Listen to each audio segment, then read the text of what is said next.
Boss, wala na pala tayong itlog. Bili ka doon isang tray. Sige, boss. Boss, isa ulit ko yung pera, hindi man pinabayaran. Bakit tray lang pinili mo? Sabi mo, isang tray. Dong, bili ka ng salon pass. Saan salon ko yan mabili, boss? Anak, kaya nga ayaw kita pabalikin eh. Kontakin mo yung mama mo, kauwi ka sa inyo. Sige, boss. Sandali, boss, tumawagan ako. Hello, nak? Ma, pupuntahin ka daw ni boss. Bakit daw, nak? Andak na mo! Dong, dahil aling nga kayo.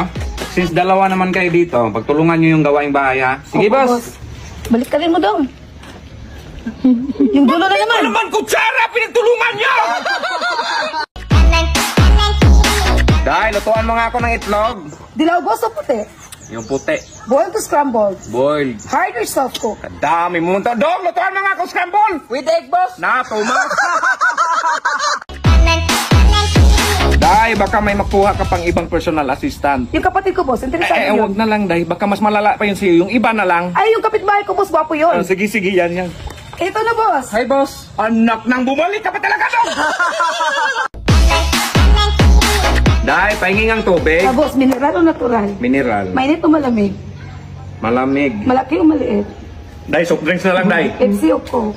Magkasakit ako sa'yo, Day! Puso o ulo?